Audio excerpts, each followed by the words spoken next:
Good evening. I'm Tom Maloney. I'm the chair of the Department of Economics and the director of the Barbara and Norman Tanner Center for Nonviolent Human Rights Advocacy at the University of Utah.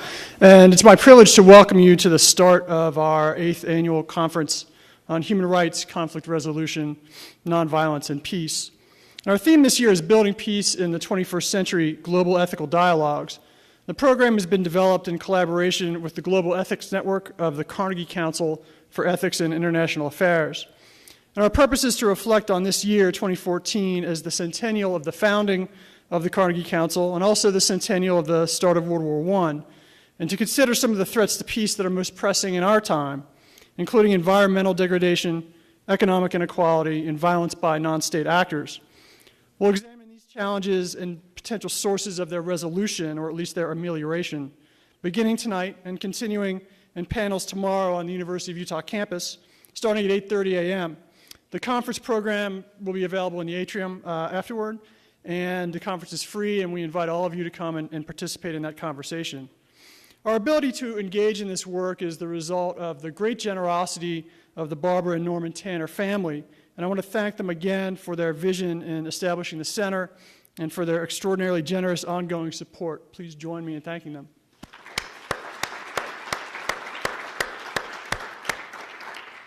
A number of other departments and centers at the university, as well as other local organizations, help to make the conference possible every year through a variety of kinds of support. And so I want to thank our partners, including the College of Social and Behavioral Science, which is where our center resides, the S.J. Quinney College of Law, which will be hosting a keynote address by David Roden of Oxford University and the Carnegie Council tomorrow at 12:15 in the Moot Courtroom as part of this program.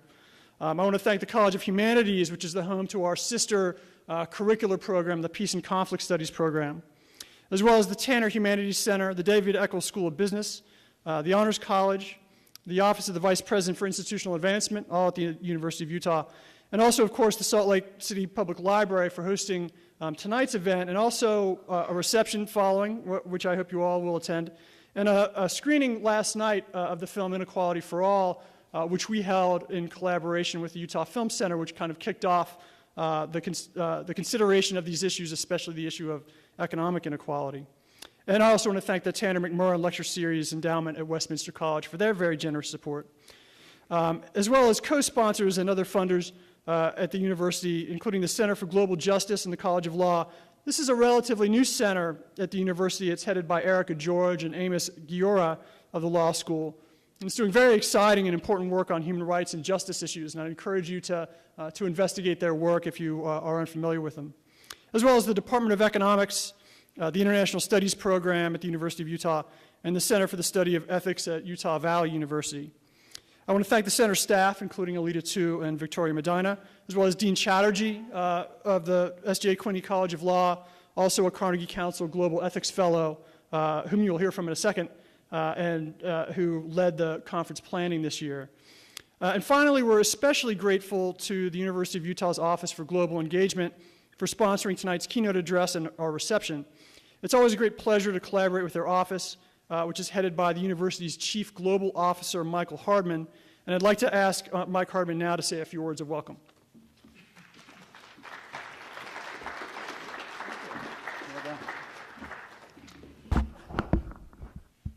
Well, good evening, everyone, and I do promise to be brief. It is my pleasure, on behalf of President Pershing and the university's Office for Global Engagement, to welcome you to this 8th annual Forum on Peace in the 21st Century, sponsored by the Tanner Center.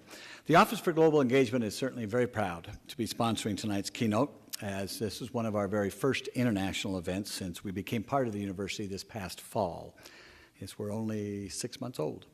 As the U's newest campus-wide operation, our responsibilities include supporting the nearly 3,000 international students who are on the university's campus each year, hundreds of visiting global scholars who come to the university, as well as expanding the U's student learning abroad experiences, our global internship programs and partnerships with the Hinckley Institute, regional campuses, including our new U Asia campus, which will open in September of 2014, and international programs with partner universities from around the world. All that said, truly, in order for us to successfully meet the U Global Vision, we must also seek to engage and support opportunities for our faculty and students to move out of the too often ethnocentric American dialogue to a truly global interaction and exchange, which is why we see our participation in the Tanner Center Forum as critical to not only discussing, analyzing, and understanding the many challenges in today's world, but doing something about the fate of the world's citizens. And so tonight, in the spirit of this forum, I'm pleased to make a very special announcement, a new partnership between the Office for Global Engagement and the Tanner Center that will embark on an important initiative to become part of the internationally recognized Scholars Rescue Fund and engage the University of Utah for the first time in hosting threatened scholars from war-torn countries on our campus each year, hopefully starting next year. With the generous support from the Sorensen Legacy Foundation and support from participating U colleges, we hope to have our first global scholar on the campus in the next academic year. And in doing so, the University of Utah joins a group of over 300 institutions worldwide who have stepped up to bring these brilliant and committed scholars to safety, enabling them to continue their research and teaching. I want to acknowledge Sherry Daly. Sherry, why don't you stand up? Our Director for Development and External Relations, there she is, in the Office for Global Engagement. She's taken the lead on this incredible partnership, and we want to extend an invitation to each of you, to anyone who would like more information about this program. I believe we have some written material out front, and Sherry has graciously agreed to be at the reception tonight to answer any questions that you might have. So we certainly encourage you to learn more about this very, very important initiative. In concluding my very brief welcome, I certainly want to acknowledge and congratulate Tom Maloney and Dean Chatterjee, as well as their amazing support staff for all the time and effort that has gone into making this forum a reality. And I wish each of you as conference participants a very productive and meaningful experience over the next day. I thank you, and I would now welcome Dean Chatterjee to the microphone.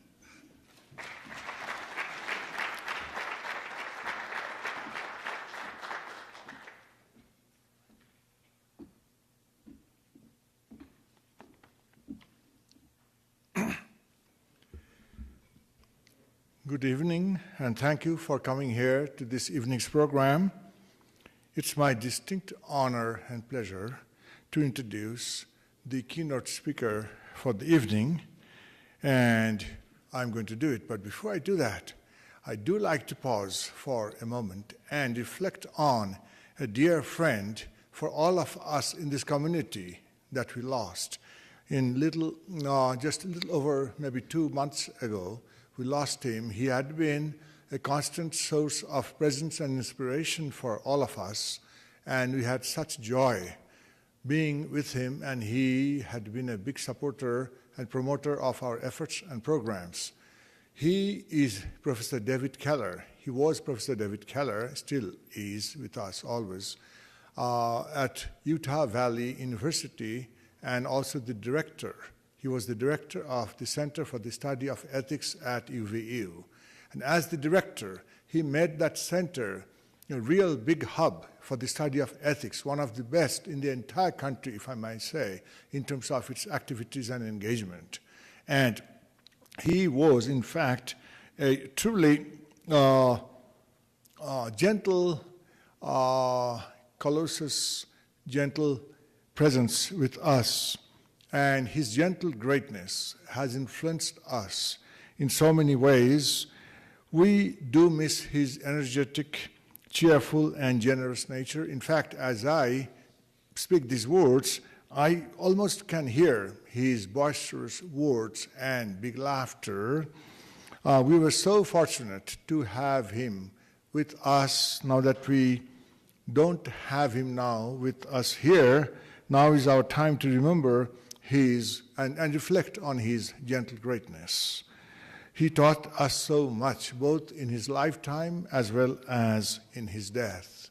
He suffered for a while, and yet his undaunted spirit stayed on, and that was quite amazing. He never gave up on life, even as he was dying. We will truly miss him. Having said that, I would like to introduce our very distinguished speaker. We were very fortunate to have him for this occasion. He really fits the bill that we had in mind. He is Professor Jean-Marc Keynote. He is Professor of Law and Global Affairs and Director of the Division of Global Affairs at Rutgers University. He is a Global Ethics Fellow with the Carnegie Council in Ethics in International Affairs.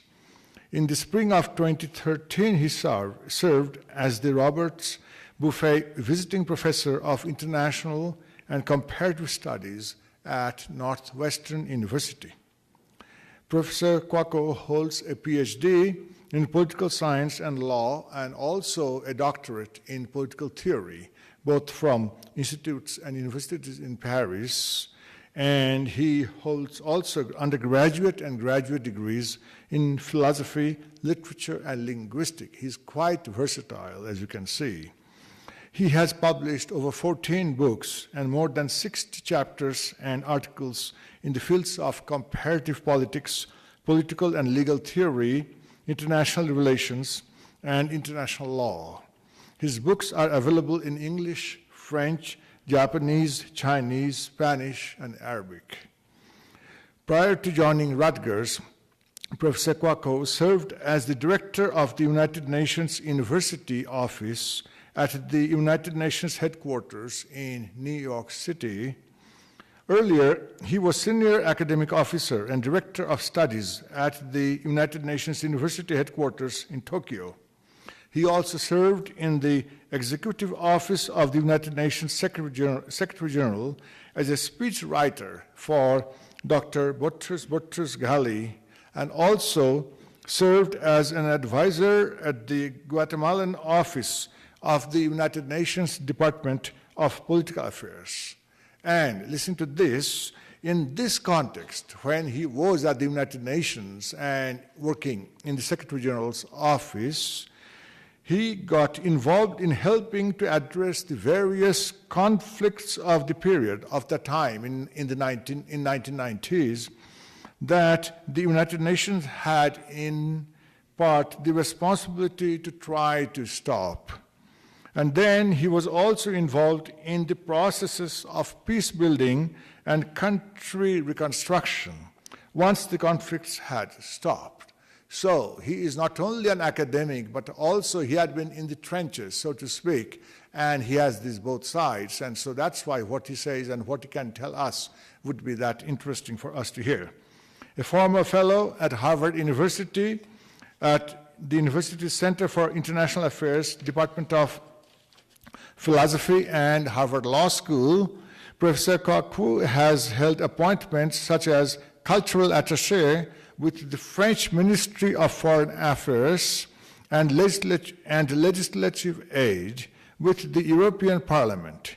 He also has been a visiting professor at the École Normale Supérieure in Paris, Chuo Law School in Tokyo, Inter-American University of Puerto Rico School of Law in San Juan, and has taught at the New School for Social Research in New York City.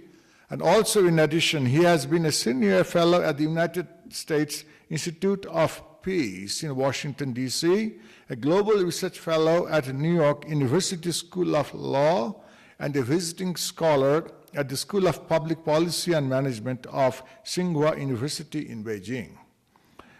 He has lectured extensively throughout the world, and this is his first visit in Salt Lake City, and with great enthusiasm and optimism, we welcome him here to give his keynote.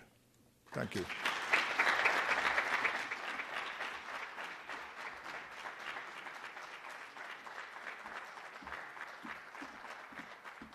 Thank you, and good evening. And thank you very much, Professor Chatterjee, for your kind, very kind introduction and welcome.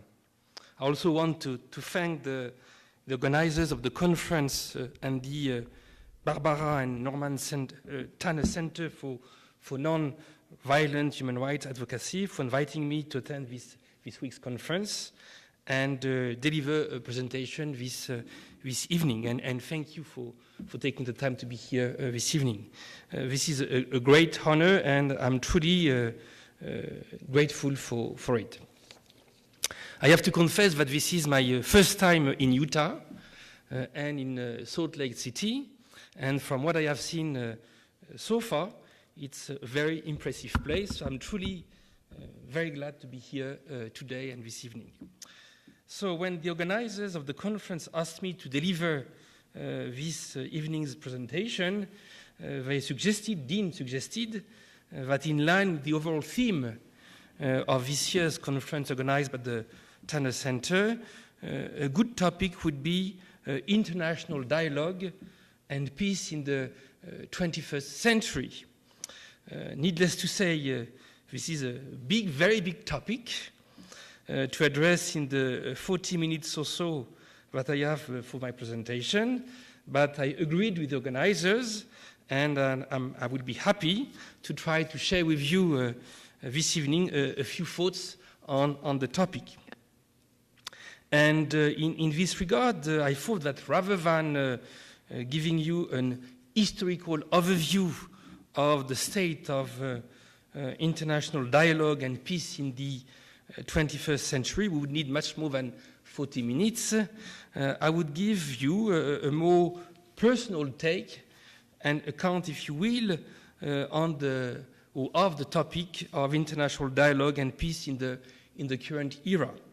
I hope you will not mind.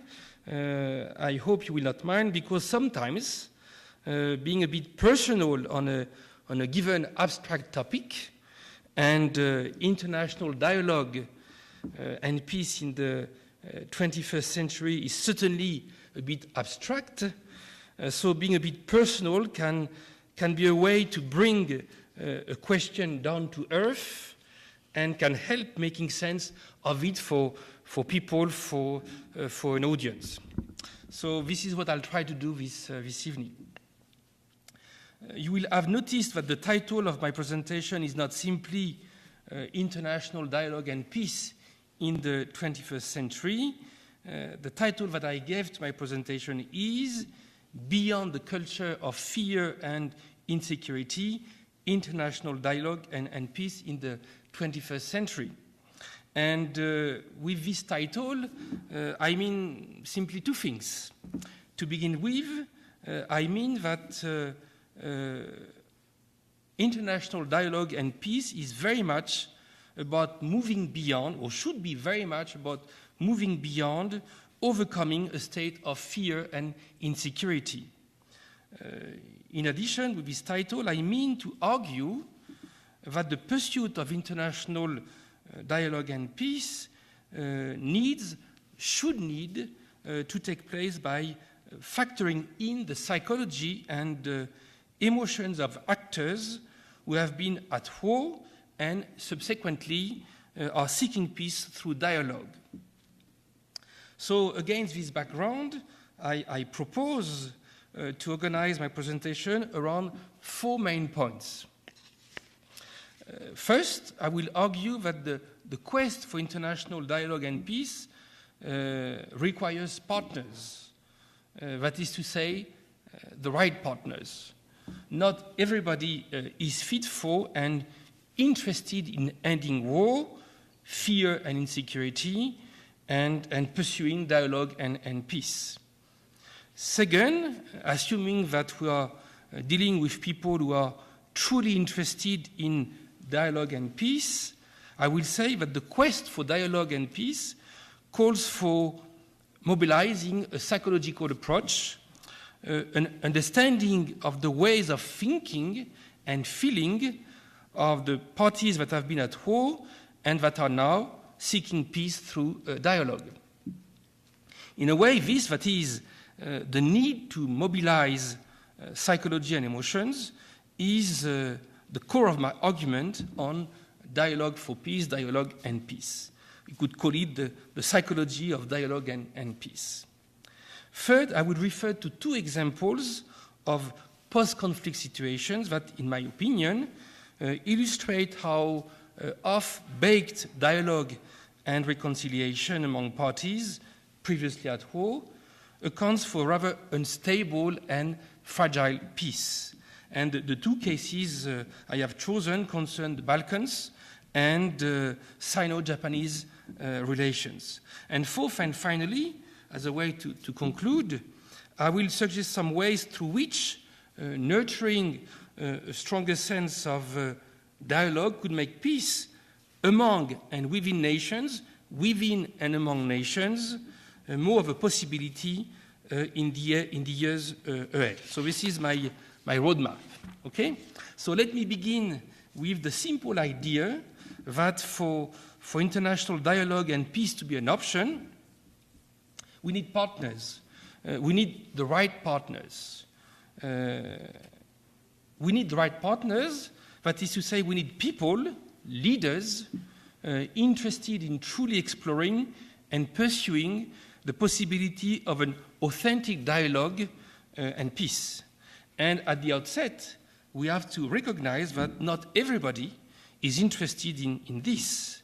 Not all people, not all leaders are truly trying to get involved in a serious dialogue and to achieve a stable peace. In fact, there are political leaders whose human and political makeup has come to turn so pathological, so geared towards violence and terror brought to others being either other nations or even their own people, that it is really a waste of time to negotiate and dialogue with them and try to establish a real sense of peace. Dictators are often of this type. I would argue that Hitler was one such leader, probably one of the worst ever. More recently, Saddam Hussein in Iraq, Gaddafi in Libya, and perhaps El-Assad in Syria correspond also to this type, although on a lesser level of evil, perhaps.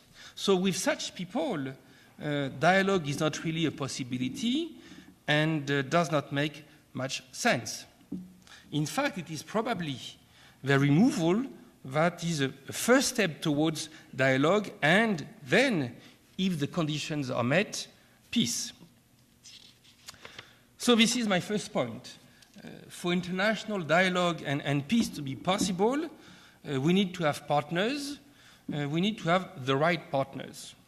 So now let me turn to my second point, what I call the psychology of dialogue and peace. And as the expression indicates, my idea here is to make psychology, i.e. understanding how people think, how people feel, and how this impacts their actions and beliefs throughout society. So my idea here is to make psychology an important aspect of the process of international dialogue and the quest for peace. And in order to make this point, I want to stress two elements here. First, there is the fact that traditionally, official mechanisms of peace building and country reconstruction leave little room for the human or psychological dimensions of reconciliation. Second, there is the fact that unless the importance of the human and psychological dimensions of reconciliation is first recognized, second understood, and three made an integral part of the process of country reconstruction after war. So unless we have this, I tend to think that there is little chance to embark on a true international dialogue and achieve a sense of stable peace. So let me begin here with a few words on official peace building and country reconstructions. As Professor Chatterjee mentioned earlier, for a number of years, I worked for the UN, including as a member of the speechwriting team of Dr. Boutros Ghali, who was then Secretary General of the UN in the 90s. In this context, I got involved, of course, very much as a junior person. At the time, I was still young. It's all gone. So in this context, I got involved in helping, really simply helping, to address the various conflicts of the period that the UN had, in part, the responsibility to try to stop.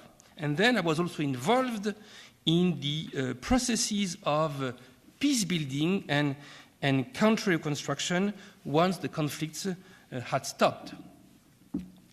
And in this regard, one of the many things that surprised me at the time was that not only very little attention was given to the human and psychological dimensions of the conflicts, but also that very little attention was given once the war was over to such human and psychological dimensions in the context of the UN-led peace building and country reconstruction efforts.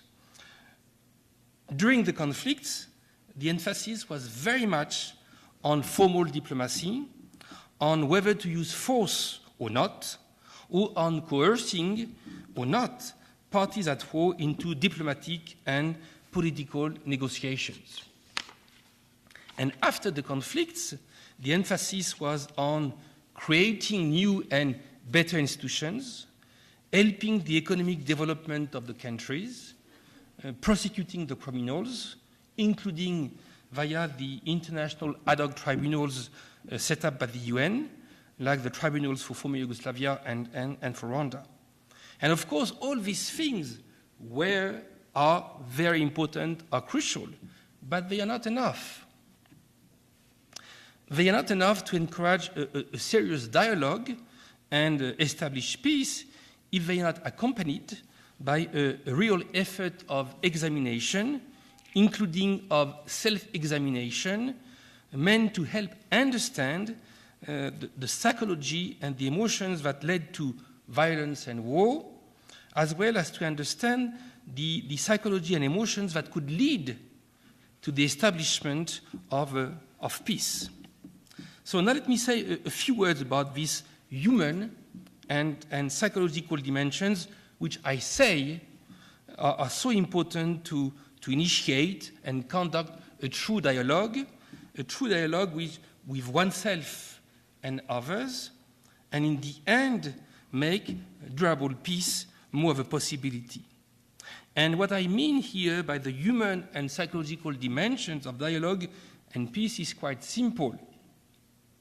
It comes down to the 5 following sets of ideas, or theses, if I may use here this somewhat pretentious term of thesis. So first ideas, first thesis, if you will, when one is at peace with oneself, that is, when one has a good dialogue with oneself, with who he or she is, with what he or she aspires to be and do, with what he or she wants and can get from life, I think that chances are that one is likely to be at peace with others. The quality of what we could call inner peace and dialogue that one has with oneself contributes to shape the quality of the relationships of dialogue and peace one has with others. So this is my first idea on this idea of psychology and emotions and dialogue and peace. Second thesis, second idea, of course, the contrary is equally true. When one is at war with himself or herself, when one does not like or accept who he or she is, chances are that one will be at war with others, that his or her relationship with others will be colored by tensions and conflicts. War within is prone to go hand by hand, or hand in hand, with woe with others. So, in other words, and to put it simply, when I am happy with and about myself, it will be relatively easy to get along well with others. On the other hand, when I am not happy with myself, it's not going to be easy to be happy with and about others. So, I'm just putting forward the idea here of dialogue with oneself, dialogue with others. Third thesis, third idea, when I talk about woe and peace within, I do not refer to a phenomenon that happens exclusively within actors. The ability to be happy or not, to have a good dialogue or not with oneself and others, to be at peace or not with oneself and others, is not an entirely internal phenomenon. Since we are born, we constantly interact with others, and it is this interaction and our ability to manage it well or not. It is this ability to manage it well or not that contribute to shape peace and war internally and externally. I believe neuroscientists refer to this process as one of life and emotions regulation, which is key for survival. This is my third idea. Fourth thesis, the dialogue and peace with oneself and others, and the lack of dialogue and peace with oneself and others are states of mind and states of heart that are accompanied by emotions and passions. A person at ease with herself and others, a person in a good relationship of dialogue and peace with herself and others will, I think, embody and convey positive emotions and passions, such as healthy sense of contentment, sense of acceptance, sense of solidarity, openness to others, etc. Respect for others, empathy for others will also perhaps come relatively easy to this person. On the other hand, a person at odds with herself and others will be, I think, by definition, experiencing negative emotions and passions towards herself and others, such as fear, insecurity, frustration, anger, resentment, etc. Moreover, a person who is scared, a person who is shaped by fear and a sense of psychological insecurity, will not be prone to enter into a dialogue and a search for peace through dialogue. For in order to enter into a dialogue, one has to be strong enough, one has to be self-assured enough. After all, in a dialogue, one could discover that his or her point of view is wrong, that he or she should change his or her point of view, and of course, this requires strength, this requires human strength. In fact, this shows that dialogue and peace are at the same time what allows overcoming fear and insecurity, but also what is required to overcome fear and insecurity.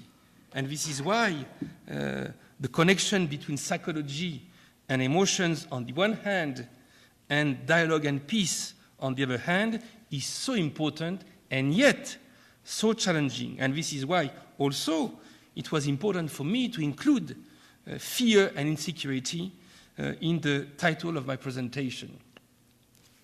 Finally, fifth thesis or fifth idea, these human and psychological realities play a big role not only at the individual level, within and among people, but also at the collective and political levels, within and among groups and nations. And in a way, this should not surprise us, because groups and nations, after all, are made of people, right? So in a nutshell, this is the core of my argument on psychology, emotions, dialogue, and peace. And here the bottom line is the following. There is no way one is going to understand and achieve dialogue and peace if one is entirely blind and deaf to these human and psychological realities. These psychological realities are not all there is to dialogue and peace, individual and collective, national and international, but it is a very significant part of it. So now, before I refer to two recent examples of post-conflict situations to illustrate how off-baked dialogue and reconciliation within and among parties previously at war accounts for a rather unstable and fragile peace, let me say how I came to think that psychology, ways of thinking that are also ways of feeling, play such a big role or big part in the possibility and ability to pursue and achieve dialogue and peace. And here I think that telling a bit about the history of my thinking is useful for two reasons. To start with, as I said in my introduction, at times sharing how we come to think what we think can help the audience, you, me, to make sense of an issue. In addition, I think that it is important also because in the US context, when it comes to US academia, be it in political science or in international relations or even in philosophy, not enough attention, I think, is given to the role that psychology and emotions play in matters of war and peace. And even in the US policy context, be it nationally and internationally, not much thinking, at least this is my opinion, goes into understanding the psychology of violence and therefore of non-violence. And in this regard, the Tanner Center and its preoccupations for non-violence are very much a rarity in the American academic and policy landscape, which makes the existence of the center and its initiatives all the more crucial.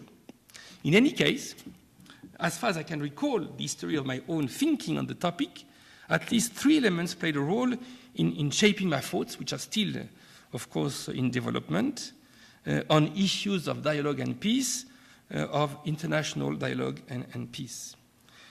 As you may have guessed by my accent, I grew up in Europe, in France to be more specific, and it happens that in France, like often in Europe, in the last year of high school, students have to study philosophy, which I think is a good thing.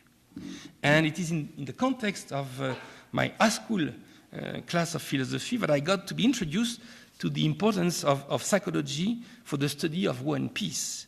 I remember being introduced to Spinoza and Nietzsche, two philosophers, whom we could call, in fact, philosopher-psychologists. So two philosophers very much interested in the psychology behind our value systems. Two philosophers very much interested in what it takes for people to embrace positive emotions and passions, as well as positive values and behaviors. I remember as well studying the philosopher-psychologist Freud, who called upon psychoanalysis as a way to think and try to explain the phenomena of violent collective behavior and of war. So that's one element in my history, or in the history of my thinking on the topic. The second element that led me to be interested in the connection between psychology, emotions, and conflict, and therefore dialogue and peace, is the fact that when I was growing up, when I was a student in France, trying to make sense of Nazism, of the Holocaust, and more generally of ideologies advocating violence and the elimination of others, was a major intellectual and human preoccupation. A major question was, how do we explain that a political regime like Nazism came to think that it was okay to exterminate people by the millions? And here another question was, what were the individual and collective psychologies and the individual and collective pathologies behind the policies of extermination? And this is a question that remains intensely relevant in Europe today. there is not a year when multiple books are not published in a variety of European languages to try to decipher and understand this enigma.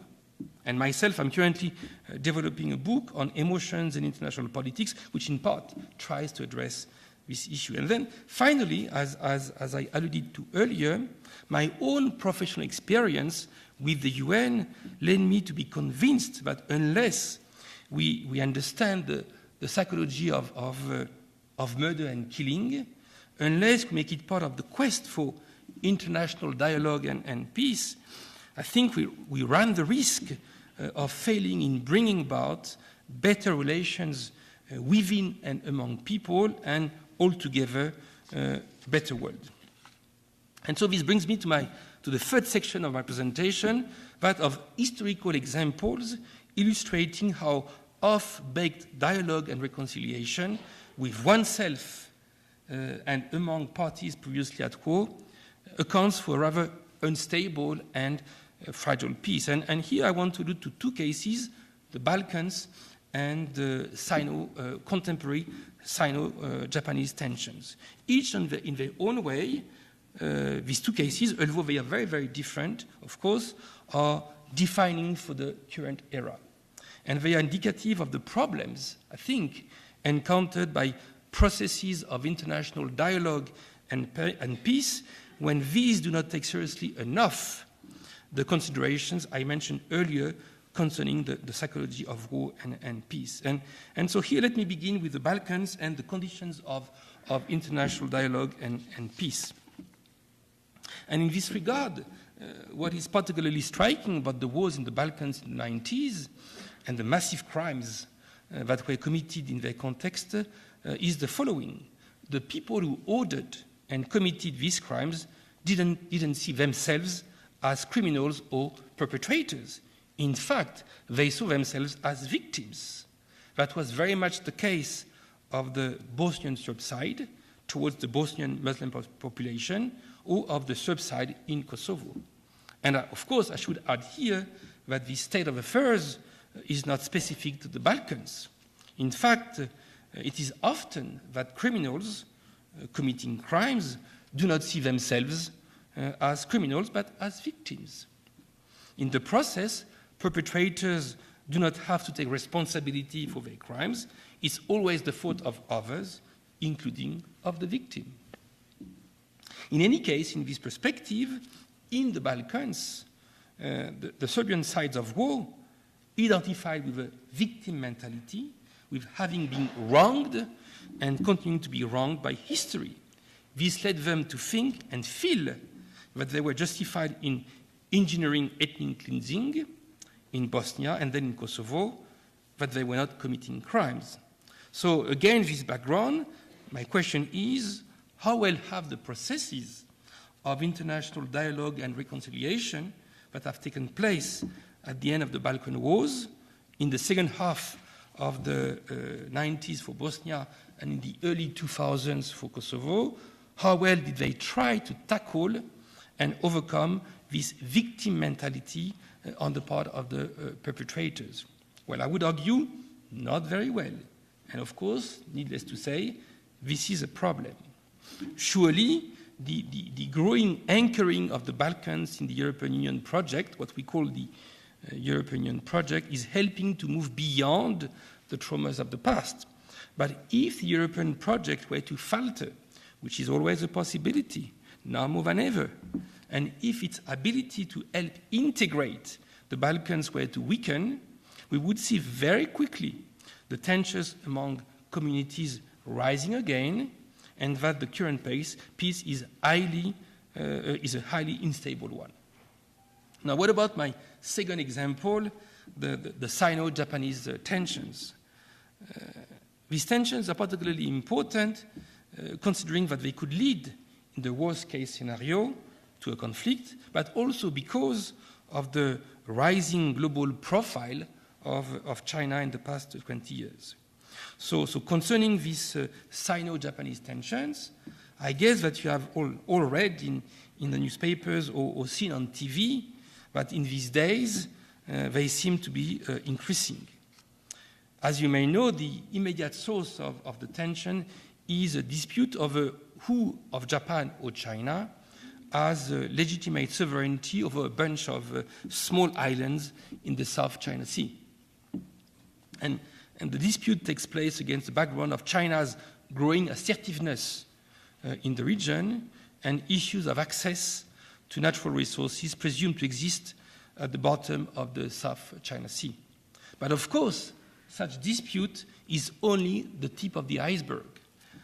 Like between the Korean Peninsula and Japan, China-Japan tensions have to be understood in light of unresolved, decades-long issues. And here, having lived in Japan for a few years and spending quite a bit of time in China, I have come to think that at the bottom of the problems between China and Japan are not simply material and national interest considerations. Of course, these considerations are very important, no doubt about it. But equally important is the sense of psychological insecurity that both countries have towards their standing in the world, the region, one another, and ultimately themselves. The relationship between the two countries is colored by resentment, lack of trust, sense of insecurity, and fear. And in this regard, I tend to think that the inability of China and Japan to come to terms with their respective own history, their respective own identity, with their shared past and mutual relations, is key to the lack of proper constructive dialogue and appease the relations between the two countries. So let me quickly illustrate this by focusing on Japan. Japan has repeatedly apologized for its crimes in Asia, including to China and Korea, for its crimes prior to World War II and during World War II. And yet these apologies have never managed to put the past behind and help establishing a good international dialogue and an atmosphere of trust and peace in the region. Why? Well, I tend to believe, as I alluded to earlier in my presentation, that reconciliation with others is not going to work unless there is reconciliation with oneself. Reconciliation with oneself is a precondition for reconciliation with others. Dialogue and peace with others is not going to be real if each of the countries involved in the dialogue and the peace process is not also entering into a dialogue with itself about itself. I tend to think that this is crucial. And in this context, focusing on Japan, it is as if Japan had never been able to move beyond its own victim mentality, because this is part of the modern Japanese identity, and accept full responsibility for its actions in the region. And its repeated apologies not being seen as truly genuine. So what remains, in fact, its ambiguous attitude towards what we call the issue of comfort women is one illustration among many of the state of affairs.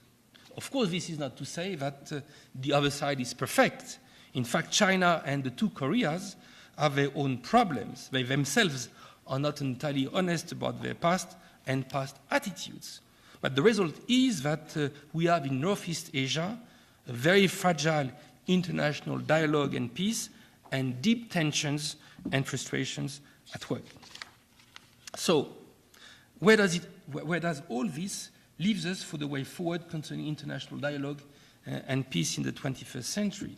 So it is with answering or trying to answer this question that I want to end my presentation. And here I would like to make two quick main points.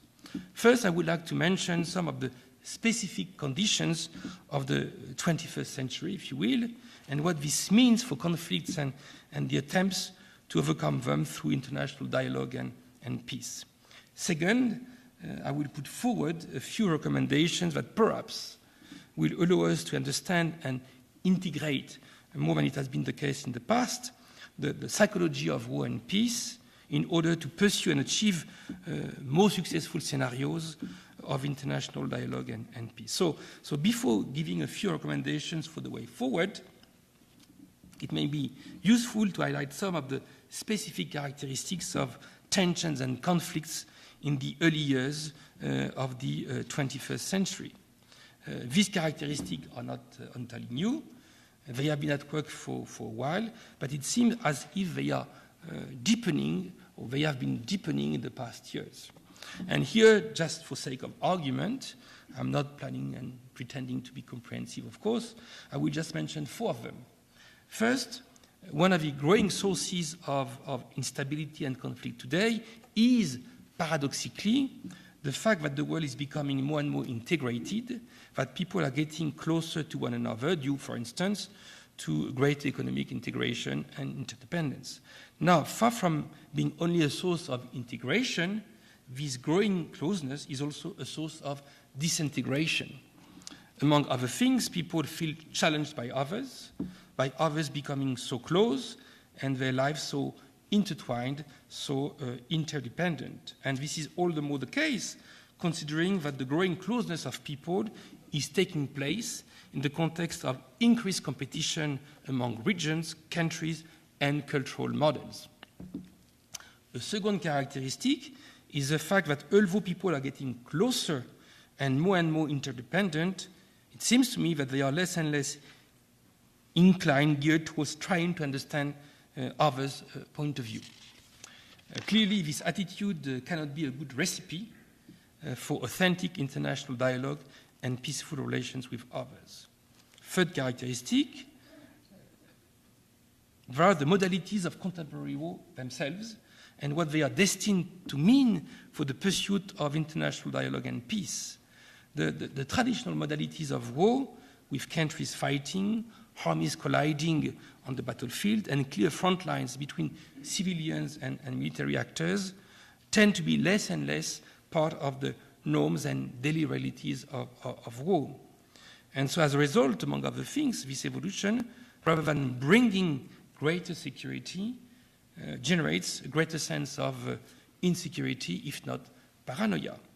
And so obviously, this evolution cannot be overlooked for the future of international dialogue and peace. Fourth and finally, one of the specificities, I think, of the 21st century when it comes to war and therefore dialogue and peace is the fact that more than in the past, there is a greater expectation for peace. Before, conflicts were more or less viewed as a fact of life. Now, the values, institutions, and ways of functioning of the developed world are such that they are geared towards making major conflict more the exception than the norm. The creation of the UN can be understood, interpreted, viewed in this slide. So, not surprisingly, these characteristics are destined to have an impact on the value and modalities of dialogue and peace. So, for instance, the changing conditions of war are meant to also have an impact on the pursuit of international dialogue and peace. So again, this background, what could be the recommendations to put forward in order to enhance the possibility and success of international dialogue and peace? Well, as a way to conclude, I don't want to keep you too late here. You have other things to do. 5 recommendations come to mind. First, the institutions and institutional frameworks of international dialogue and peace are important, of course. Diplomatic negotiations, as it happened a few days ago in Geneva for Syria, confidence-building measures, development initiatives to reconstruct countries after conflicts, all these initiatives are, of course, very, very important. But they should not lead to forgetting about or overlooking the human dimensions of conflict and of peace. What in the human and psychological makeup of people triggers them to go to war? What makes them search for peace? So these questions, for example, have to be properly analyzed and understood for dialogue and peace to be possible. Second, a quasi-exclusive military focus in the handling of conflicts is not necessarily conducive to afterwards reverting to dialogue to achieve sustainable peace. Think about Iraq today. In principle, the war is over, peace has been more or less restored, and yet the number of people being killed every day is rising again. In fact, nothing, or close to nothing, is probably solved in Iraq. Tomorrow, we will probably also discover that it is the same in Afghanistan. Third idea, suggestion, recommendation, how do we cultivate values, emotions, and passions of dialogue and peace, not only in situations of crisis, not only among nations, but every day in our daily lives as citizens? I think we have to think about this question and try as much as possible to answer it. Fourth recommendation, there is the need to be more reflective. As I said earlier, the ability to dialogue properly with others, to be at peace with others, is to a large extent based on the ability to dialogue properly with oneself, to be at peace with oneself. This is a thing called honesty or integrity. And I think we need more of this. And to achieve more of this, we need to reflect, we need to self-reflect more about ourselves as individuals and as nations. Here, the bottom line is that we cannot see and listen properly to others if we're not seeing and listening honestly, properly to ourselves. I think it's as simple and yet as complicated as this. Fifth and finally, universities, academic centers like the Tanner Center, local communities have a huge role to play when it comes to all these suggestions. These suggestions about ethos, education, and knowledge. And these cannot happen without the commitment of each of us in our professions and lives. So as you can see, we have a lot of work ahead of us. But this is good work because it is meaningful work. I think I'll stop here. I thank you for your attention, and I'll be happy to try to answer your questions. Thank you.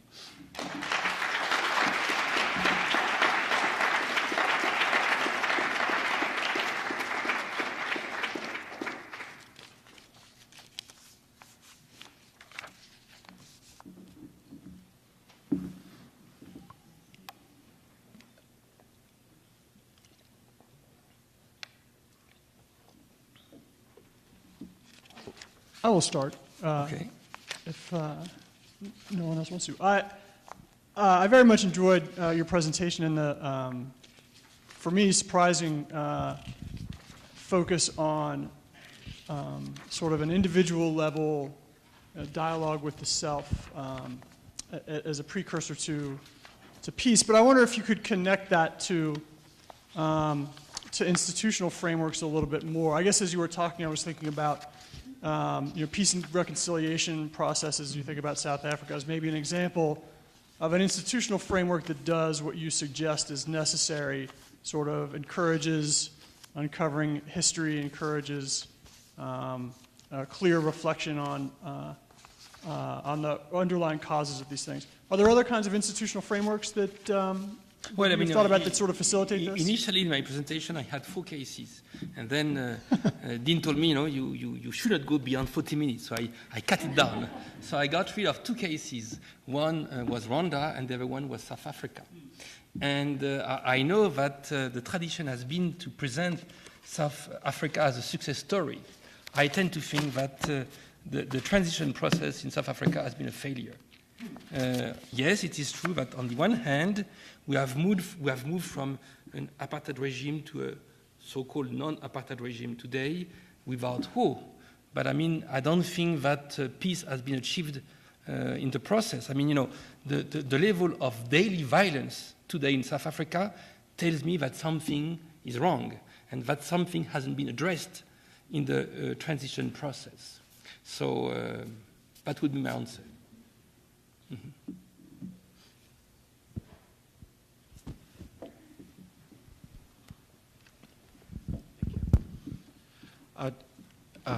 Do you think that the UN itself needs to be in a way of policing actually the world, or actually taking policy and looking at it in a world of peace?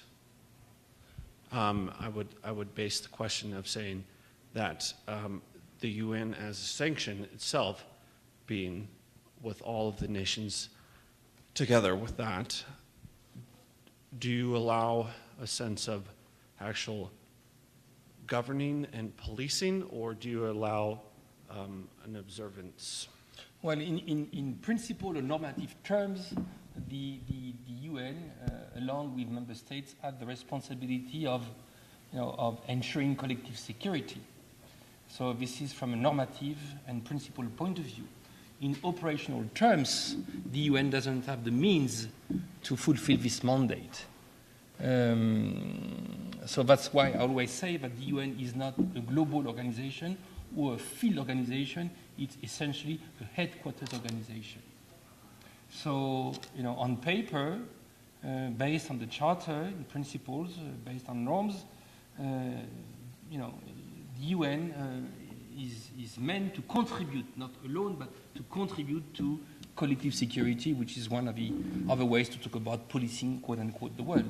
But in operational terms, the UN doesn't have the means to do that. I mean, the disaster that peacemaking, what we called in the 90s, peacemaking was in the Balkans, is an illustration of this very humbling reality.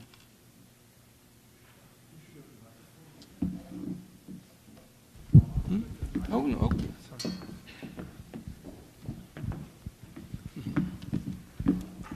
It's a short answer to a long and difficult question. You, excuse me. Oh, sorry. This internal peace necessary to create external peace. The internal dialogue personally and the internal dialogue domestically. Does this theory then suggest that there has to be universal domestic peace before we have a global peace? I don't have an answer to this difficult question. But I mean, what I know, a few years ago, I was asked to write an article on the politics of apology. And when people, write and think about the politics of apology, it's always in the context of reconciliation, right?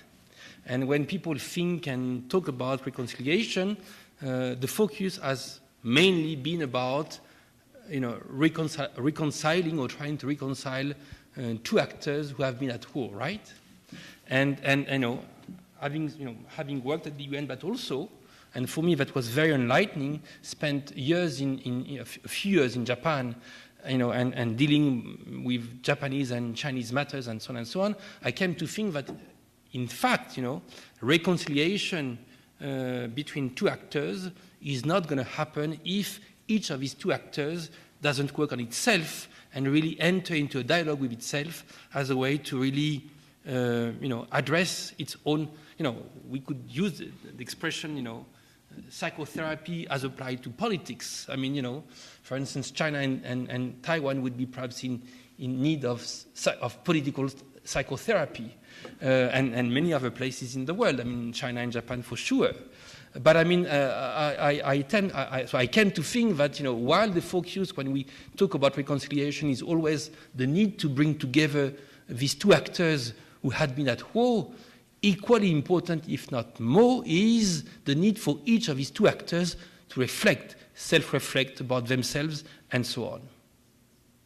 So it's not, and once again, the process of self-reflection, as I said in the presentation, is not an entirely internal one, because, as I said, we are by definition, by essence, social beings. We construct our identity out of, since we are born, interacting with others. But I wanted to stress, the need to self-reflect as a way to communicate properly with others, because this is something which I think tend to be overlooked, forgotten, especially in the context of, diplomacy. Because once again, the focus is very much on bringing these two enemies together via formal institutional mechanisms. And of course, as I said, these mechanisms are very, very important, but unless they are really, accompanied by a work on oneself, it's not going to work. I mean, you see this in the Balkans, you see this, everywhere. I think, that's my take on these things. That's why I prefaced my presentation by indicating that it would be a personal take and account of these issues. But I don't think that I'm entirely wrong, if I may say so. One more question. You've talked a lot about, the need for political psychotherapy. That's a great term. Do you have any historical cases where that's been done successfully after a conflict that are shining examples, if you will? Or is that something that is still needing to be implemented? Colleagues who have been colleagues from the UN who have been more in the field than me. In fact, I'm not a field person. When I was working for Butchworth, I was, supposedly the historian philosopher in residence. I mean, which of course I was not, but I mean that was part of my job. But colleagues who spent a lot of years in the field told me that, for instance, East Timor on this account was an interesting case, and partly because in East Timor or in Southeast Asia there is a spiritual dimension which leads people to reflect more and to have perhaps a stronger sense of agency in face of adversity that perhaps in the West we have lost. I mean, this colleague had spent time both in the Balkans and in East Timor, and he was saying that this spiritual process, quote unquote, was more happening in East Timor than it was happening in the Balkans, where people tended to be stuck in this victim mentality.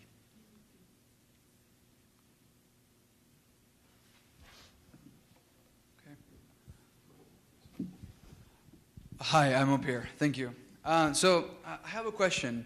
Let me just preface this. I'm really trying to understand, of course, the suggestions that you're trying to put forward, but I'm trying to assess the viability of it, considering the systemic framework of the international community, especially by the United Nations. So you're proposing a psychological framework of looking into conflict and trying to I'm saying that it's part rehabilitate of I'm actors, saying right? that it's part of the story. It's part of the story, right? Yeah, I'm not saying that it's the whole story. And I think it's something that things like constructivism or transformative cosmopolitanism look into. But here's the deal. The one thing I'm really interested in is how viable is it considering our current framework, or whether the framework has to be changed in a way fundamentally. I say this. I worked this last summer with the Nansen Dialogue Center in Norway, in Lillehammer. And they work a lot with the Balkans, for example. And one of the principles of dialogue, right, and having a constructive dialogue, is moving away from positional interaction into interest-based interaction, right?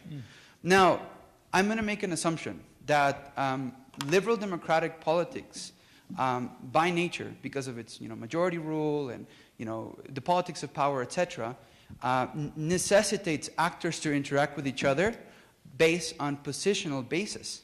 So in the United Nations, for example, we talk a lot about reform because all these different actors cannot come to agreement about certain matters, but they're really talking many times in positional, they're relating to each other positionally. So we're talking about dialogue, right?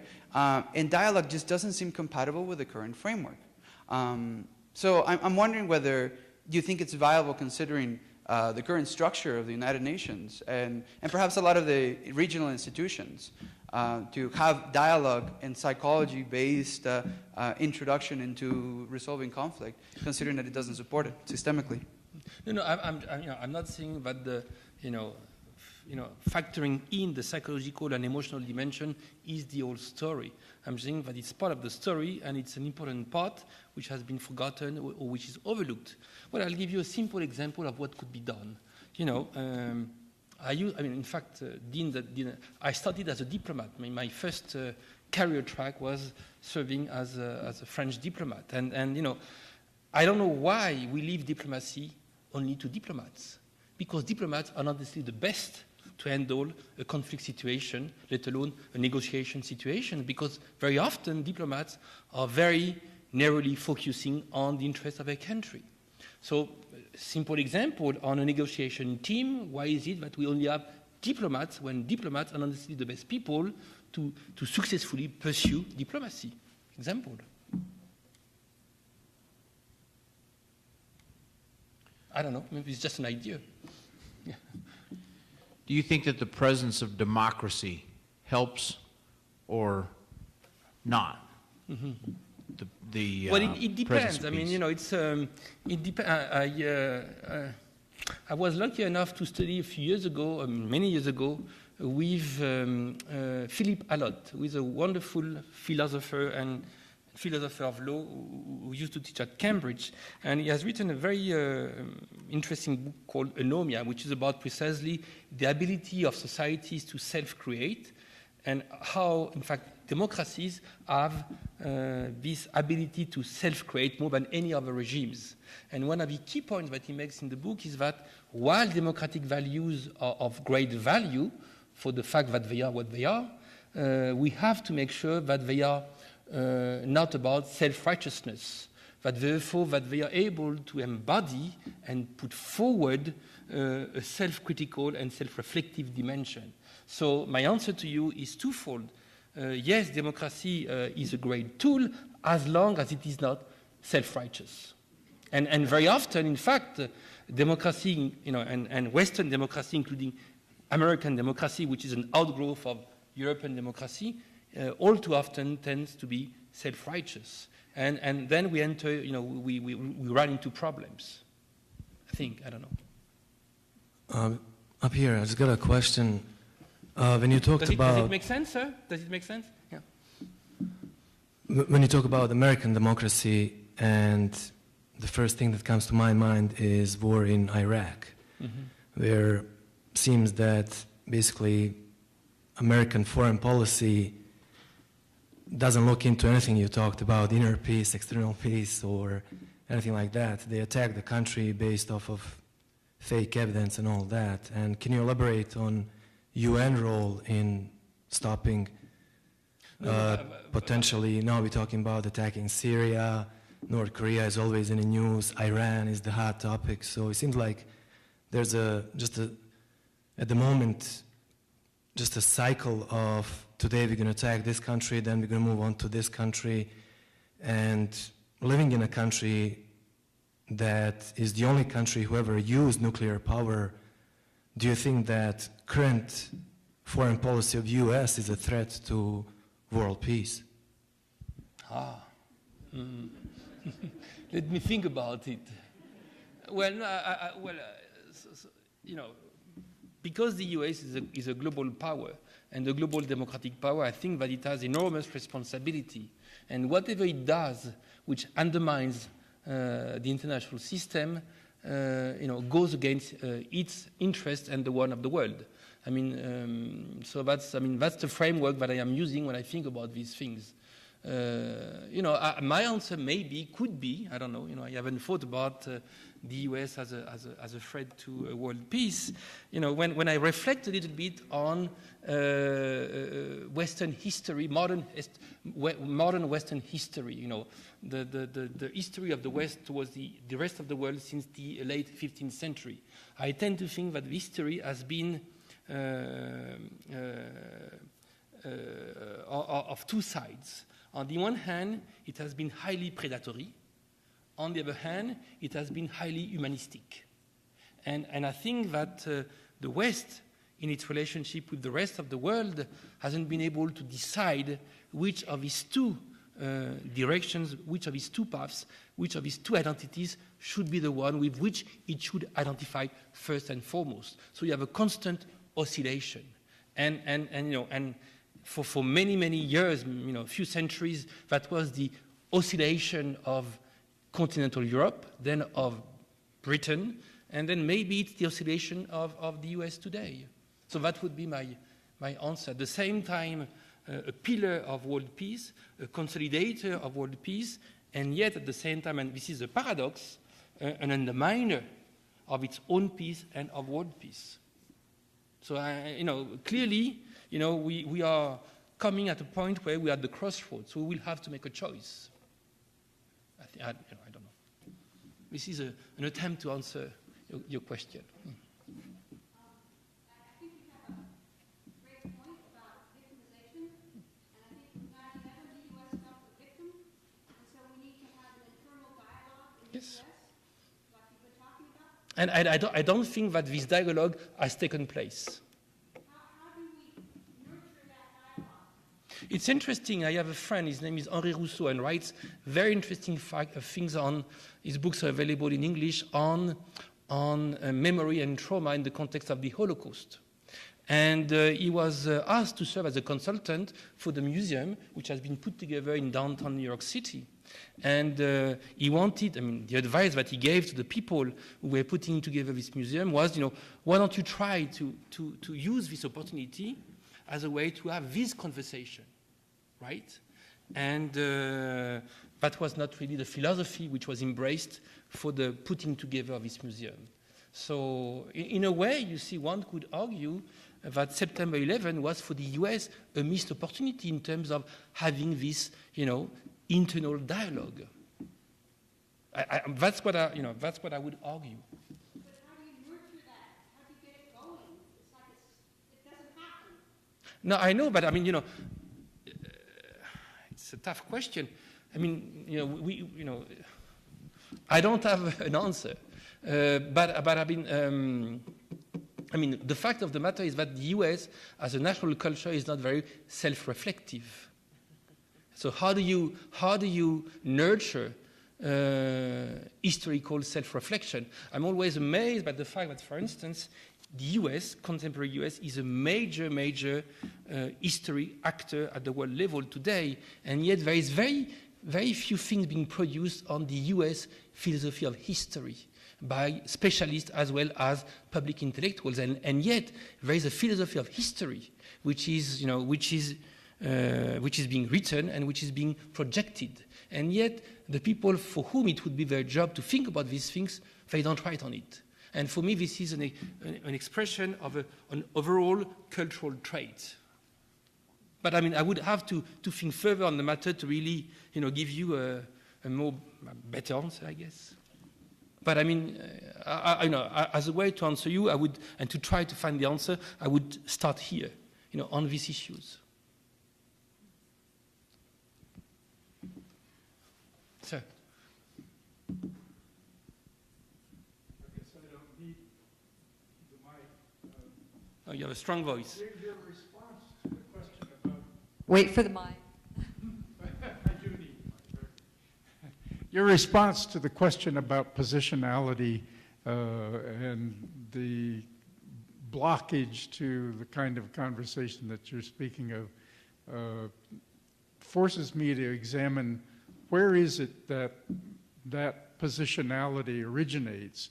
And it's difficult for me to imagine creative dialogue arising in all those countries where the dominant positionality is really that of Chevron or Shell or other major corporations which play such a huge role in not only accentuating their own interests but treating the state as the instrument of that goal, and they have the ability to do that. I haven't sat down with Chevron lately, and I don't expect to, and I doubt that dialogue would be very meaningful. So the question that you bring about is the question of the quality of public discourse, and it's true that it's a very, very serious issue.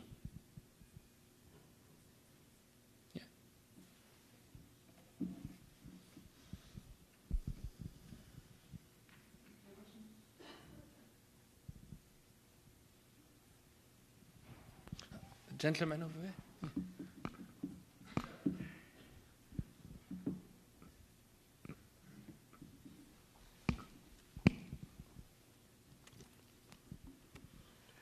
Thanks very much. Not so much a question, but perhaps a comment. I thought the question that was asked by this lady was a very good one. How do we foster this type of self-reflection that you see as essential to the whole process of making peace? Especially in a situation where it seems that so many of the structures that we have, whether we're talking about diplomacy or international organizations, seem to be very much against that approach. Yeah. There's also a problem, I think, with many of those approaches because they are quite often externally imposed. There's a particular model that is used, and that doesn't often reflect the realities that the people themselves experience. Mm-hmm. But I just wonder whether we can't see this experience itself, the fact that you're here, as being part of this whole process of self-reflection. Yeah. And surely all educational institutions should try and foster a situation where we are aware of our own history and about relations with the rest of the world, for example. So I would see, it sounds very simple, but education, it seems to me, is fundamental to this whole issue, whether we're talking about the kindergarten or universities. And they're also fundamental to democracy. I mean, going back to the issue of Iraq, for instance, I think it becomes crucial for all those people who understand or have studied these issues to actually educate the public about what is involved in these types of circumstances. So, for example, it astonishes me, for instance, because of this whole hostility towards Iran, for instance, that many people don't appreciate the fact that a United States government helped undermine a democratically elected Iranian government. So just a small example to sort of suggest that if people are educated about these issues, hopefully they would think differently and approach things differently. No, you're absolutely right. But when it comes to universities and education, I think what is key for us to think about, how do we not simply limit ourselves to producing and disseminating what I call intellectual ideology. I mean, what is the difference between knowledge, which is as little ideological as possible, and what I call intellectual ideology?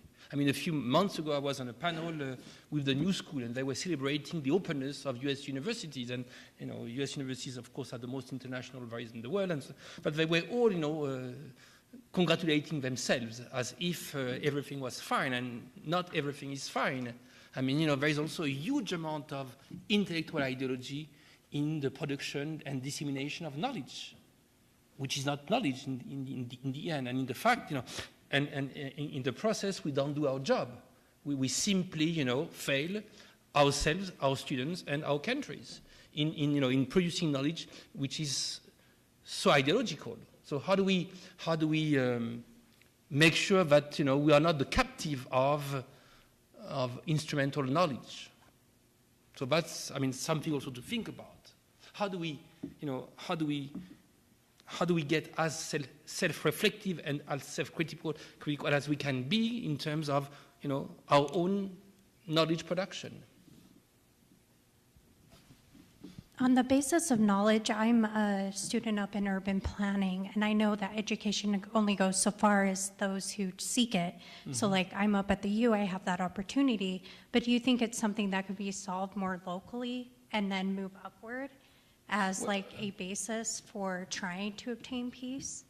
Well, I think what is very much useful in terms of education is the comparative dimension, because the comparative dimension, be it comparative philosophy, comparative ethics, and so on, gives you ways to understand things from a plurality of point of view. And this is not something which is very much cultivated in academia around the world.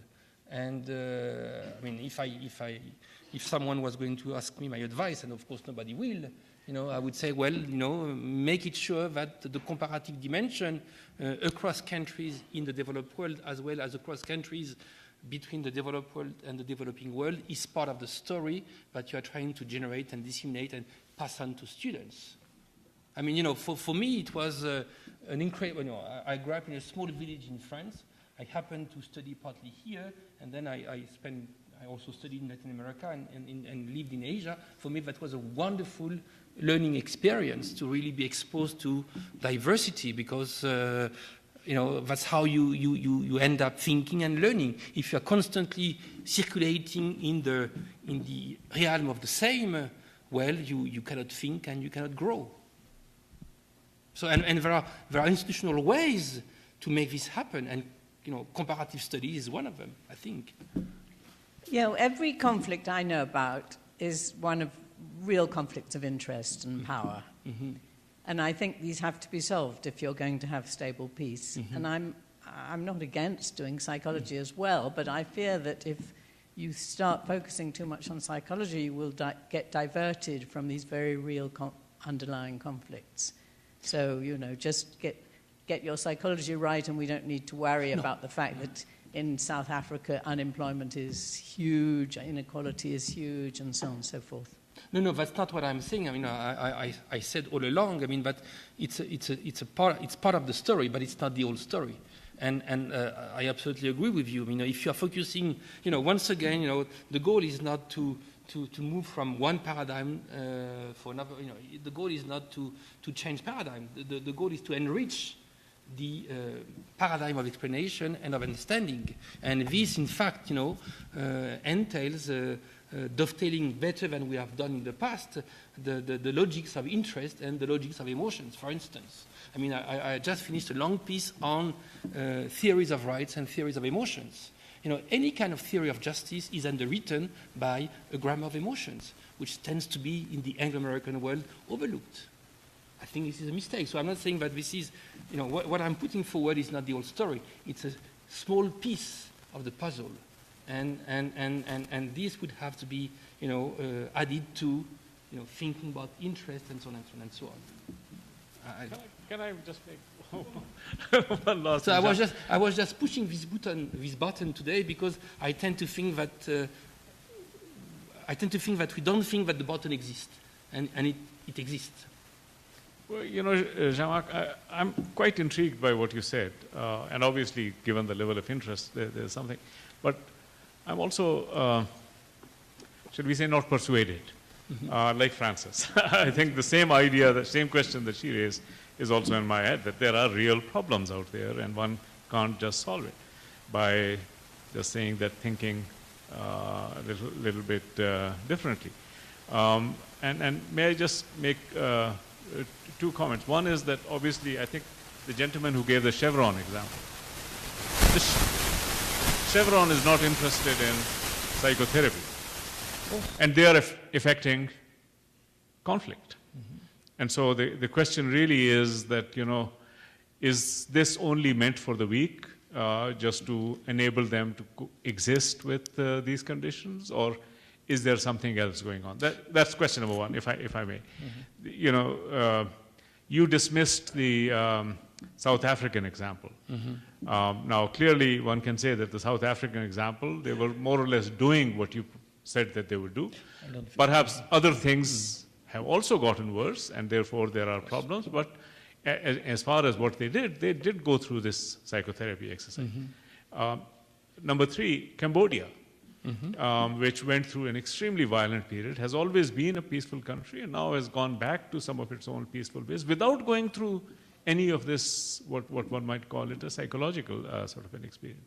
And then fourth, when I was younger, people would say to me, don't go out with anybody who has had more than 1 year of psychotherapy. Because they lose the capacity of saying I'm sorry, because they justify themselves. Psychotherapy is a way of justifying yourself. Now, in some sense, and which you actually raised this in one of your later comments, that really, if all you're doing psychotherapy for is to justify this self-righteousness, that comes from the same source. So, in some sense, I'm intrigued, but I feel that maybe one needs to focus on what Frances said rather than to... No, I'm not advocating psychotherapy. I never went through psychotherapy myself, so just to be clear. No, and I think, the challenge here, and it's an intellectual, policy, and political challenge, is to think about, how do we think better about the material dimensions of the world, including interest, and the immaterial one. I gave the example of China and Japan because I think it's an interesting one. China, I don't know, it's ranked first or second now, Japan fourth. And of course, in these tensions that you find between Japan and China, you have, national interest considerations, but at the same time you have something else. And the two things get married. So I think we have. I'm just my plea here is simply for us to think in a more refined way on these issues. For instance, historically, the literature on interest has been built on the exclusion of emotions and so on for a number of reasons. And I'm not trying to build a literature on emotions on the exclusion of interest. No, I'm trying to put forward the idea that maybe we have to rethink how the notion of interest is being addressed, lived, and so on, and partly in connection with emotions. So I'm not saying that it's an either-or proposition. I'm just saying that, we have to perhaps make it this proposition and explore what it means in terms of the dynamics of peace, dynamics of conflict, and so on. That's all. I mean, it's a more perhaps I don't want to give myself credit, but it's an attempt to think perhaps in more sophisticated way on the sociology of conflicts. That's all. But I mean, I don't claim that I have the answers. I'm just, as I said, my thoughts are still, in development. So over time, we are going to have an opportunity here for a reception out front. We can continue the conversation there. Thank you very much for your questions and your attention. Thank you.